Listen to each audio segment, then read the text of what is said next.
ఏడాదికో వైవిధ్యం, ఏకదంతుని రూప నేపథ్యం, 70 అడుగుల ఎత్తైన ఖైరతాబాద్ మహాగణపతి విశేషాలు. ఏపీలో ఏం జరిగిన వైఎస్ఆర్సీపీపై అభండాలు వేయడం టీడీపీకి అలవాటుగా మారిపోయిందని ఎంపీ వైవి సుబ్బారెడ్డి అన్నారు. గత 3 నెలల నుంచి రాష్ట్రంలో కక్ష సాధింపు పాలన జరుగుతోందని విమర్శించారు. విజయవాడ వరదల విషయంలో రాష్ట్ర ప్రభుత్వ వైఫల్యాలు కప్పిపుచ్చుకోవటానికి వైఎస్ఆర్సీపీ నాయకులను అక్రమంగా అరెస్టు చేస్తున్నారని వైవి సుబ్బారెడ్డి మండిపడ్డారు. అధికారంలోకి వచ్చిన 3 నెలల నుంచి దాడులు చేయటం, అక్రమ కేసులు పెట్టి వైసీపీ నాయకుల్ని జైల్లో పెట్టడం, నిర్బంధించటం, వాళ్ళు చేసే కార్యక్రమాలు ఇవి. న్యాయ పోరాటం చేస్తాం, తప్పకుండా న్యాయం మాకు దొరుకుతుంది.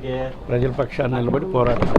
ఈ వరదల వల్ల విజయవాడ పరిసర ప్రాంతాల్లో జరిగిన ప్రాణ నష్టానికైతేనేమి, పంట నష్టానికైతేమి, ప్రజలు ఇబ్బందులు పడుతున్న తీరు ఉపక్కుంటే దీన్ని డైవర్ట్ చేయటం కోసం ఈ అక్రమ కేసులు పెట్టి మా నాయకులను అరెస్ట్ చేసే కార్యక్రమం చేస్తున్నారు. ఇవన్నీ కూడా ప్రజలు గమనిస్తున్నారు. ఈ వర్షాల కారణంగా, అకాల వర్షాల వరదల కారణంగా ప్రజలు పడుతున్న ఇబ్బందులు చూసి ప్రభుత్వం వైఫల్యం చెందిందనేది క్లియర్గా అర్థమవుతుంది. ప్రతి దానికి వైసీపీ కుట్రని నెపం వేయటం వాళ్ళకి అలవాటైపోయింది. అధికారంలో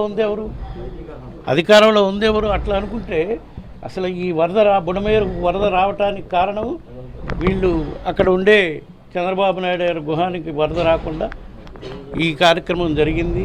నీటి మళ్లించటం వల్ల, గేట్లు ఎత్తటం వల్ల జరిగింది అంటున్నారు.